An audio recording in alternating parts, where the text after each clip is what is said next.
Hey everyone, how are you doing? Welcome back to Be Man is Mad. Gonna switch gears here, not talk about sports, not talk about Notre Dame football, not talk about Honest About the Irish or the WWE, nothing about sports. My question is to you parents out there, what do your 10-year-old kids talk about when they come home from school? Do they talk about what's going on in the world? Probably not. Do they talk about our current administration? Probably not. Do they talk about the situation with China? Probably not. Do they talk about the situation with unemployment? Probably not. Well, you know what? When I was a 10-year-old kid, I was the boring kid who did talk about that.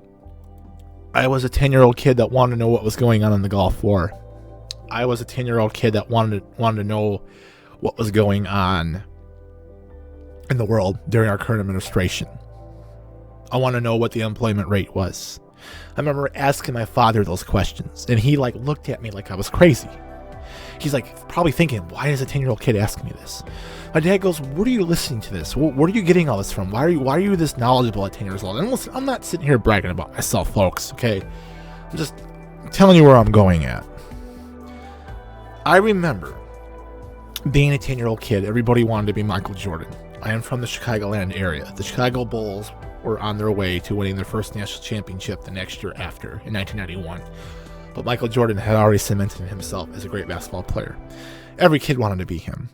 Every kid wanted to go play on the Nintendo. Every kid wanted to be outside. And I remember my mom picking me up from school one day, and my mom listening to the radio. And I remember hearing that unique voice over the radio. Behind the golden EIB network, Rush Limbaugh.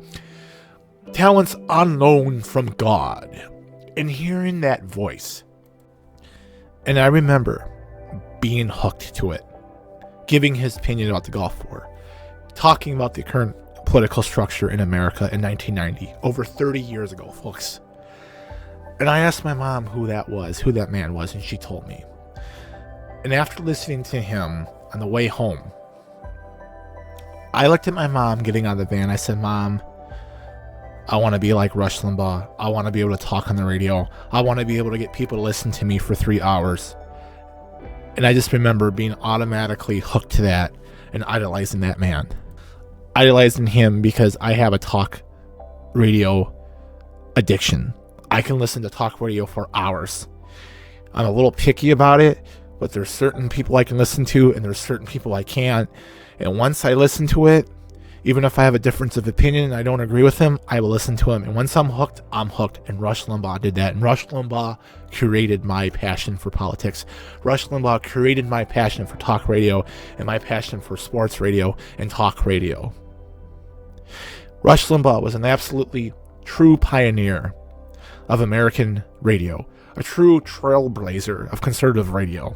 He was an outsider who came from nowhere, who came as a college dropout and created his own base, created his own success, and was independent. And a lot of people do not like independent wealth. And he did not live by the moral establishment that everyone tries to live by. He spoke against it at that time. And it ruffled a few feathers. But you know what? It gained him instant success. Now, I use that word moral establishment because when I hear someone say, I live by the moral establishment, those people are full of shit. Okay? And just because you don't live by the moral establishment doesn't make you a bad person. It just gives you the difference of opinion. And just because you have a difference of opinion doesn't make you a bad person. Alright? And I'm here today to give my respects to the trailblazer, to the pioneer of talk radio, and that is Rush Limbaugh. It's a very unfortunate, sad day, and talk radio will never be the same. I don't care what anyone says, there will never ever be another Rush Limbaugh. Rush Limbaugh could talk about plastic cups and a bag of potato chips and make it political. As innocuous as that sounds, I could sit there and listen to him. And that's the kind of talent that he had. Now, on here, I never talk about politics. On here, I never get into what's going on politically because I can't. And it's unfortunate.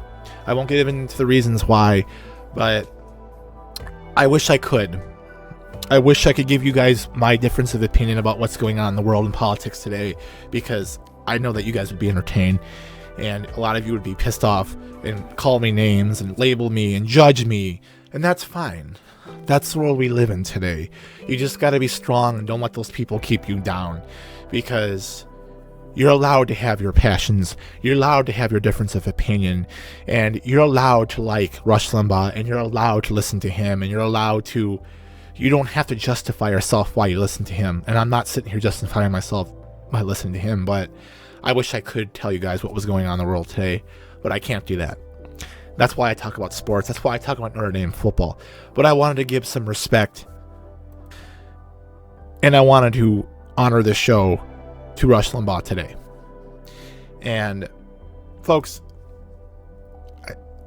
we live in an ugly era in America today. Right now, politics in America is not healthy. It's bad. We're separated. We're split. And, I always listen to three sides.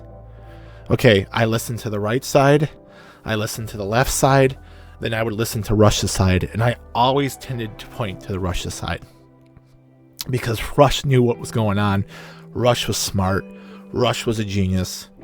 And most importantly, Rush was informative, and he knew how to pick things apart and make it completely different from what you heard on the left and right side. It made you left scratching your head sometimes and go, wow, I didn't even think that. And of course, automatically people would try to shut him down because he spoke against the establishment. That's all I have to say today, folks. I just wanted to give you my opinion about him, what a great man he was for talk radio, and how I basically idolized him for what he did, being a college dropout, creating his own success, and being independent wealth, because doing that in America is very difficult. So everyone, please take care, subscribe, like, leave a comment, and most importantly, share, and I'll talk to you guys later on down the road. Take care and stay warm.